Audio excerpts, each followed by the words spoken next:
Bah écoutez, déjà c'était une très très bonne nouvelle et je tiens à vous rappeler que lorsque le jour du séisme ou la veille du séisme, ce ministère était à Marrakech pour la 10e conférence de l'UNESCO sur les géoparcs, donc pour célébrer ou un petit peu rendre hommage à la nature et aux géoparcs. Donc c'était une coïncidence. 11 jours après le séisme, et c'était le jour où le FMI et la Banque mondiale avaient annoncé le maintien des assemblées annuelles à Marrakech, nous étions également à Marrakech pour le premier grand événement après le séisme, qui était le Power to X. C'était une conférence à laquelle nous avons eu beaucoup de personnes qui sont venues, même si c'était juste 11 jours après le séisme. Je pense que nous avions plus de 1200 participants au Power to X. Et c'était vraiment une occasion, et donc c'était une bonne nouvelle. La bonne nouvelle était tombée ce jour-là également. Je pense que l'instruction de Sa Majesté, que Dieu l'assiste, était très claire. Reprendre la vie, rendre hommage bien entendu aux victimes, rendre hommage aux familles des victimes, mais faire de telle sorte à ce que les régions qui ont été affectées, les régions qui ont été lourdement affectées, puissent avoir accès à un programme de reconstruction qui leur redonne leur dignité, qui leur redonne une vie qui, nous l'espérons tous, sera peut-être meilleure que la vie d'avant le séisme. Donc aujourd'hui, nous sommes tous mobilisés dans cette reconstruction, bien entendu, rapide, mais comme Sa Majesté, que Dieu l'assiste, a insisté, il faut que ça soit une reconstruction qui soit en complète adéquation avec l'esprit, la tradition et également l'histoire de la région. Et comme vous le voyez, nos méthodes de construction ancestrales ont prouvé leur résilience, ont prouvé.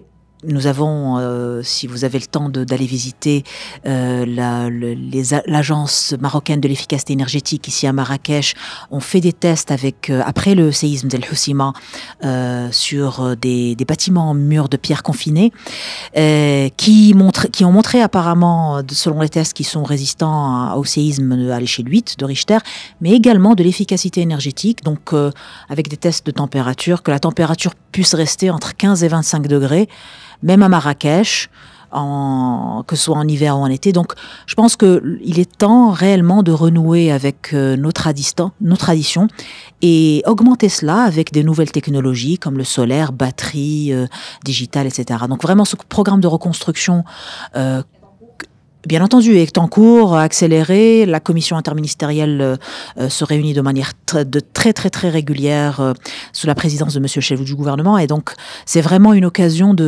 non seulement de reconstruire mieux, parce que ce terme a été un peu, je dirais, galvaudé, build back better. Ce qu'on essaye maintenant de faire, c'est reconstruire en tenant compte de notre histoire, en tenant compte de tous les points positifs qu'on peut avoir dans nos méthodes ancestrales, mais en tenant également, tirant profit des nouvelles technologies et de ce que nous apporte le futur. Voilà.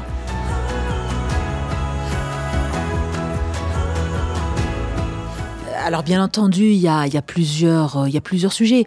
Le ministère de la Transition énergétique et du Développement durable a été invité à ces assemblées annuelles qui sont des assemblées de ministère des Finances. Et donc j'en profite pour remercier nos ministres des Finances et du Budget pour leur aimable invitation à prendre part à différentes sessions, à différentes réunions et différentes discussions. Je pense que ce que je retiens, c'est déjà le fait que l'organisation de ces assemblées nous avons été félicités pour la partie organisationnelle. Encore une fois, quelques semaines après un terrible séisme. Donc ça a montré la résilience justement du Maroc, la résilience de la ville de Marrakech. L'autre point aussi que je retiens, c'est le fond.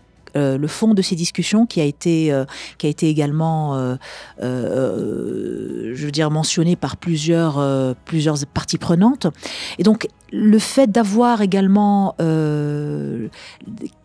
les ministres de l'énergie de la transition énergétique et du développement durable qui prennent part dans ces discussions. Et je voudrais également parler de la session de ce matin qui a été présidée par Madame la première présidente de la Cour des comptes, qui nous a également aimablement invités à intervenir à cet événement. Cela vous explique pourquoi les questions de développement durable et de transition énergétique se retrouvent au cœur des discussions financières et économiques. Parce que aujourd'hui, je pense que le monde s'est rendu compte de plusieurs choses, et je pense que c'est un sujet qui transparaît dans ces assemblées annuelles. C'est que d'abord, nous devons maximiser l'efficacité des politiques publiques. Nous devons maximiser l'efficacité de l'administration. Nous devons faire de telle sorte à, bien entendu, l'État, le gouvernement, les instances constitutionnelles, etc., doivent donner l'exemple en termes de développement durable, par exemple, en termes d'efficacité énergétique, en termes de transition énergétique. L'autre sujet, c'est qu'il faut absolument instiller une certaine agilité dans nos politiques publiques. Et l'agilité dans la manière, parce que ça a été discuté ce matin dans la session sur les cours des comptes, entre les cycles budgétaires, les cycles de financement, les programmes gouvernementaux qui sont parfois 4-5 ans, selon les pays, ces réformes de l'administration qui veulent, la plupart des pays ont déconcentré leur administration. Et donc cette relation entre le central et le local et le régional, et toutes ces réformes qui sont en cours, et dans des pays émergents comme le Maroc, qui veut arriver aux aspirations de son nouveau modèle de développement. Son nouveau modèle de développement qui, encore une fois, pour le résumer, et c'est un résumé très sauvage que je vais faire, de passer de 3% de croissance du PIB à 6% de croissance du PIB. Le plus important pour moi, comme je le dis toujours, c'est pas le chiffre. C'est l'impact que ça va avoir sur les citoyens, sur les opportunités d'emploi, sur la dignité humaine, sur le fait d'avoir accès à des services publics, éducation, santé, mais également électricité, assainissement, gestion des déchets, qui soient dignes du XXIe siècle. C'est très important de prendre en compte, vous ne pouvez pas faire l'économie de prendre en compte, pas uniquement les disparités, mais les différentes aspirations. La région de Taat n'a pas les mêmes aspirations que la région de Casa. La région de Dakhla, ou la Glmi Ouadnoun, surtout maintenant que nous avons de grands projets d'hydrogène vert qui se dessinent, n'a pas du tout les mêmes aspirations que la région de Tanger. Donc voilà, ce sont bien entendu, on ne peut plus faire l'économie non seulement des disparités, de l'équité territoriale, mais également des différentes aspirations des différentes régions. Et on ne peut plus faire l'économie d'une réflexion beaucoup plus profonde, mais également beaucoup plus agile. C'est pour ça que je remercie encore une fois les ministres des Finances d'avoir accepté d'avoir les ministres du Développement durable et les ministres de la Transition énergétique dans la même discussion. Parce que aujourd'hui, nous avons, et le ministre délégué du budget l'a dit de manière très très forte. Il a parlé, lui, de contradiction. Moi, je dirais tension, mais lui, il a parlé de contradiction. Tanaqoudat, entre les équilibres macroéconomiques, financiers et les aspirations du développement durable. Moi, je parlerais plutôt de tension, parce que si on instille de l'agilité dans nos processus, et c'est pour ça que notre stratégie nationale de développement durable, dans sa refonte, et j'en ai parlé dans mon allocution, prend plus de temps, parce que nous avons insisté sur le fait qu'il y ait des consultations, d'abord régionales. Donc nous avons été dans les 12 régions et nous allons repartir dans les 12 régions pour vraiment avoir le pulse. Parce qu'encore une fois, comme ça a été dit pendant la session, non seulement les régions sont différentes, mais le monde change de plus en plus vite. Vous avez des crises toutes les semaines. Il y a 3 semaines, il y a eu un terrible séisme au Maroc. La même semaine d'après, ou la même semaine, il y avait une semaine après, lorsque nous étions au Power to X, un jour après, et il y avait ces terribles inondations en Libye qui ont également touché, et puis en Inde. Et le week-end dernier, vous avez le déclenchement d'une guerre au Moyen-Orient, avec tout l'impact que ceci peut avoir sur des questions, sur la question de l'inflation, sur la question des équilibres macroéconomiques et budgétaires. Donc bien entendu, la manière encore une fois, l'inflation, on peut passer des heures à réfléchir sur l'inflation. Est-ce qu'elle est importée? Est-ce qu'elle n'est pas importée? Quel est le pourcentage d'import de cette inflation? Quelle est la part des produits énergétiques, des commodités énergétiques, des produits alimentaires et du reste sur l'inflation? Le plus important aujourd'hui, c'est que nous avons une inflation finalement qui est peut-être moins importante que ce que nous avions dans les années 60 et les années 70. Par contre, ce que nous avons aujourd'hui, c'est une inflation plus persistante, qui est beaucoup plus difficile à gérer, avec les mécanismes et les leviers que nous avons, les leviers traditionnels des banques centrales, qui augmentent ou qui diminuent les taux d'intérêt en fonction d'eux. C'est une inflation qui est beaucoup plus persistante et qui est beaucoup plus, si on n'insille pas de l'agilité dans nos cycles budgétaires, dans nos finances, pour la préservation de ces équilibres macroéconomiques, financiers et fiscaux, je tiens également parce que nous parlons beaucoup, la COP28 arrive, ces questions de changement climatique vont être sur la table, nous on en parle tous les jours, mais la question de la fiscalité carbone, des marchés carbone, de la taxation carbone, du droit de polluer, sont des questions très très importantes qui sont au cœur de nos politiques de transition énergétique et de développement durable. Et je voudrais juste finir sur un point, sur l'exemple que nous avons donné en début de semaine dans ces assemblées annuelles.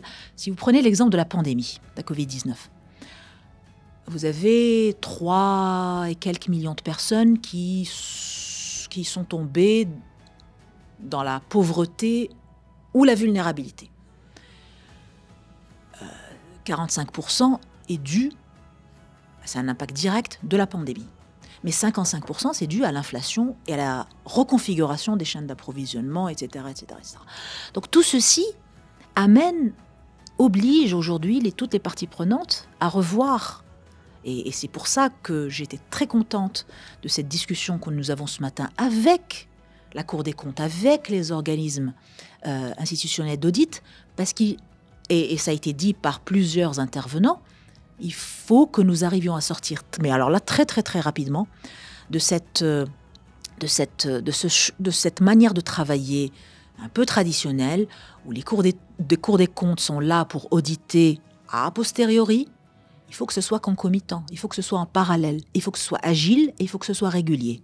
Et la manière avec laquelle nous voulons, lorsque nous annoncerons la nouvelle gouvernance de la stratégie nationale de développement durable, qui est une stratégie nationale très interministérielle, très interdépartementale, très horizontale, mais également nous la voulons qui viennent de ce que les Marocains et les Marocaines au Maroc et à l'extérieur du Maroc également, j'ai insisté sur nos 5 millions de Marocains qui vivent à l'étranger, que ça soit également une stratégie nationale qui soit agile et flexible et que nous puissions revoir nos objectifs, faire du monitoring et le muhasaba, ça a été encore une fois dit dans le nouveau modèle de développement.